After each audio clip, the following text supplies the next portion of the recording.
Olá pessoal, tudo bem? Sejam todos bem-vindos ao canal Histórias e Direitos. Hoje temos mais uma aula de História que será referente à crise da República Oligárquica 1920-1930. Será dividida em 3 episódios: Semana da Arte Moderna, Tenentismo e Revolução de 1930. Deixe seu like, compartilhe e se inscreva.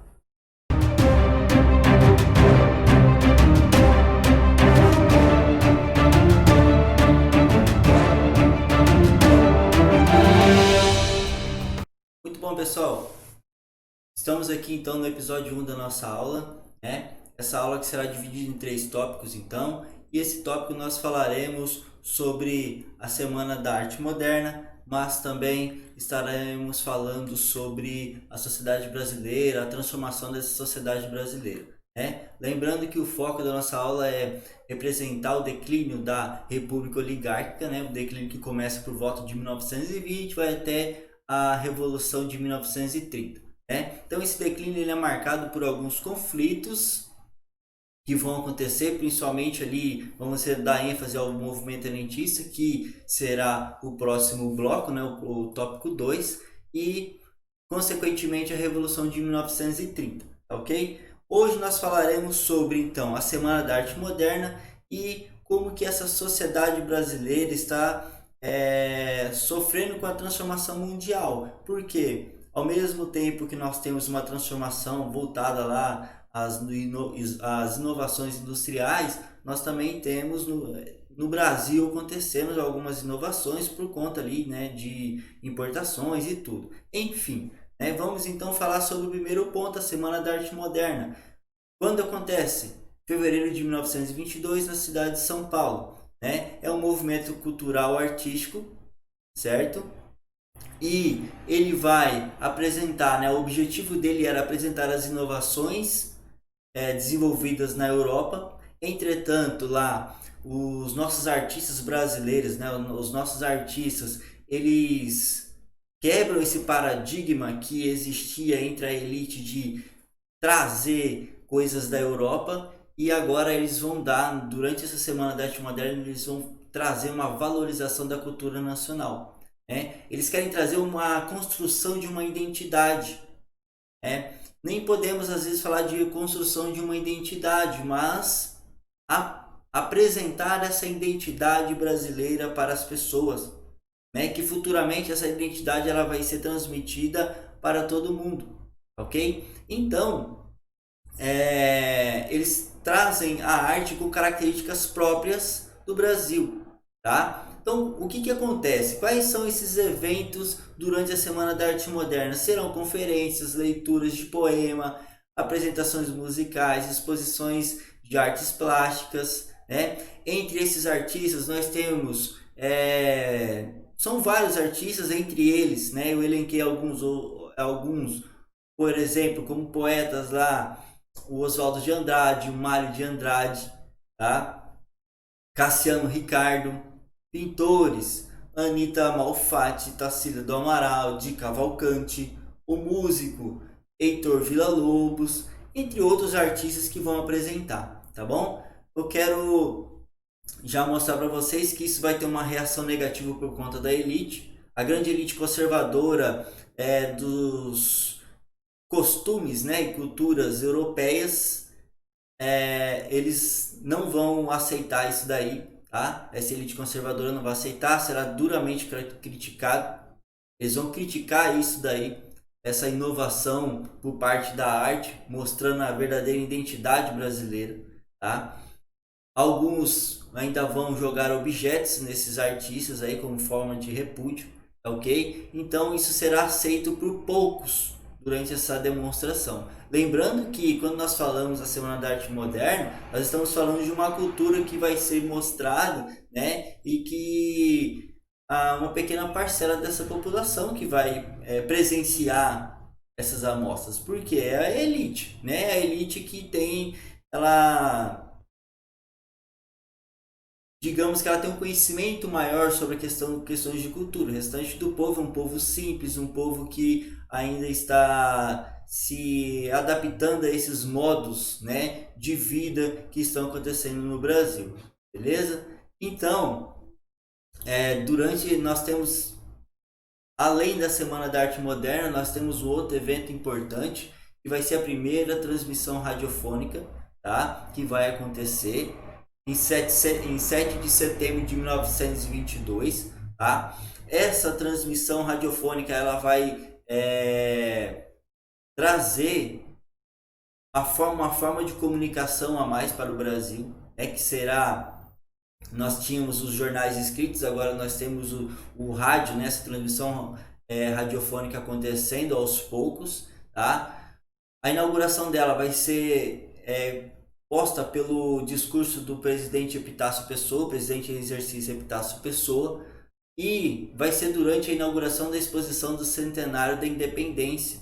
Em 1922 nós temos aí 100 anos de independência do Brasil e nada mais como a inauguração dessa transmissão radiofônica. Durante essa transmissão, o que vai acontecer? Será transmitido alguns trechos da obra Guarani, que está sendo apresentada no momento no Teatro Municipal do Rio de Janeiro, por exemplo, tá? Será transmitido via alto-falantes em algumas principais praças, certo? Mas também será transmitido lá no Palácio das Grandes Indústrias. Por que isso daí? Porque a grande parcela da população ela não tinha conhecimento disso, ela não tinha condições financeiras, na verdade, de poder estar adquirindo aí o rádio, né? O rádio, assim como outros produtos tecnológicos, eles são inseridos lentamente no Brasil. O acesso a esses produtos, né, as pessoas vão adquirindo com o tempo esse acesso. Hoje é mais fácil porque nós temos, por exemplo, o rádio até nos iPhones, né?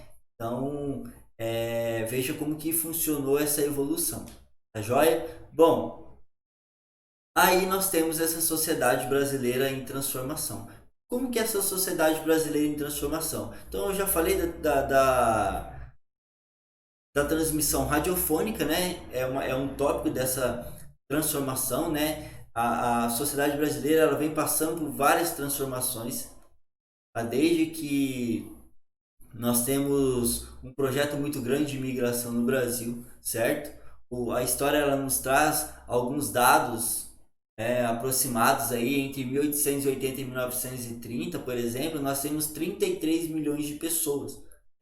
A estimativa de que em 1930 o Brasil já tinha 33 milhões de pessoas, certo? E vai ser seguido de uma forte urbanização. Então nós vimos a formação das grandes metrópoles, São Paulo, Rio de Janeiro, aí depois a Belo Horizonte, né? Minas Gerais vai se transformar. Então, tudo isso daí vai fazer parte de uma transformação que o Brasil vem sofrendo ao longo dos tempos, tá? Novos personagens, inventos, hábitos e costumes também vem acontecendo aí durante esse período, tá? O surgimento do futebol, tá? O futebol então ele começa a ser praticado no Brasil, o automóvel ele vem chegando lentamente, tá? O avião, o rádio, como eu disse, o teatro, por exemplo, entre 1910 e 1930, tá? O Teatro Municipal do Rio de Janeiro ele vai ter em torno de 595 apresentações. E esses artistas, eles são estrangeiros e brasileiros. Então veja como vai ser a evolução, né? Lá no futebol, o futebol, ele não vai ser uma apresentação, um jogo ali praticado por todos, né? Começa da grande elite e aí depois, vagarosamente, nós temos as pessoas mais simples, né? De classes sociais mais baixas jogando futebol também, mas ele vai começar com a elite, inclusive vai ser proibido pessoas de classes sociais menos favorecidas jogarem junto com esse pessoal da elite, enfim, né? Depois a coisa vai se transformando, ok? E aí a gente fala também sobre a formação de novos grupos, tá? Esses novos grupos eles são ligados aí à industrialização e à urbanização. Como que funciona? Quem são esses novos grupos? Então, de um lado nós temos a burguesia industrial e de outro os grupos médios urbanos. A burguesia industrial, então, ela é ligada à exportação do café. Então são os grandes cafeicultores lá, principalmente na região de São Paulo, tá joia? Eles, né, como eu falei para vocês, essa sociedade está em transformação e a gente sabe que a moeda ela está muito desvalorizada, principalmente lá no que é o período pós-guerra, né? Nós temos muitos empréstimos do Brasil aí por questões de valorização do café, pela aquela velha política da valorização do café. O Estado compra esse café, segura para poder dar uma valorizada nele, tá? E então isso vai baratear, quando nós temos uma desvalorização da moeda, isso vai baratear o produto, nosso produto lá no exterior. Isso vai fazer com que compre-se mais, né? Os produtos sejam comprados em grande escala pelo exterior. Então, para quem exporta, isso é muito bom, certo? E outra questão sobre a desvalorização da moeda é que os produtos importados eles sobem o preço dos produtos importados. Aliás, o preço dos produtos importados eles começam a subir, né, por causa da desvalorização. Isso vai fazer com que as pessoas parem de comprar produtos importados e começam a comprar produtos nacionais. Tá? Então, para essa burguesia industrial, isso é muito bom, porque isso vai dar ênfase no mercado deles. Né? Por outro lado, nós temos os grupos médios urbanos. Esses grupos médios urbanos, nós temos pequenos comerciantes, alfaiates, pequenos armazéns, e para eles essa desvalorização não é muito boa, porque o seu produto ele é desvalorizado, então em pontos o que ele pagou naquele produto, às vezes ele está vendendo pelo mesmo preço, ele não está tendo lucro, né? O alfaiate o seu produto vai ser desvalorizado, enfim, né? Vários processos acontecendo aí. E aí eles vão criticar também que essa instabilidade política ela traz, né, a desvalorização da moeda. Então essa política velha que está acontecendo, essas fraudes eleitorais, né, essa insegurança do mercado externo aí com o Brasil, isso vai trazer essa desvalorização, né? O voto secreto, eles exigiam voto secreto, por exemplo. Outra questão sobre os grupos médios urbanos são os operários que lutavam por melhores salários, melhores condições de vida no trabalho, enfim. Né? Quando nós falamos dos operários, nós temos vários operários ligados a movimentos anarquistas que queriam derrubar de toda forma como estava, né, a república estava acontecendo, né? Então esses anarquistas logo serão dominados ali pelo recém-formado Partido Comunista, por exemplo. Esse Partido Comunista do Brasil que surge, ele começa a controlar vários movimentos sociais, tá? E esses movimentos sociais aí serão formados movimentos operários. E aí nós falamos o seguinte, que o Partido Comunista do Brasil ele tem o seu ponto-chave na União Soviética, tá? Então, pessoal, espero que tenham entendido, né? Nós falamos sobre a Semana da Arte Moderna, né? E essa transformação da sociedade brasileira, certo? E alguns inventos. Isso aí, ele vai colocar também o segundo ponto ele vai trazer sobre a questão do tenentismo, né? Porque isso vai acontecer, está acontecendo ao mesmo tempo, né? Porque essa população, nem toda ela vai fazer parte desse movimento tenentista, né? Nem toda ela será afetada diretamente, será afetada indiretamente. Tá? Então espero que tenham gostado. Curtam, compartilhem, se inscrevam em nosso canal. Agradeço pelo apoio de todos. Até mais. Muito obrigado.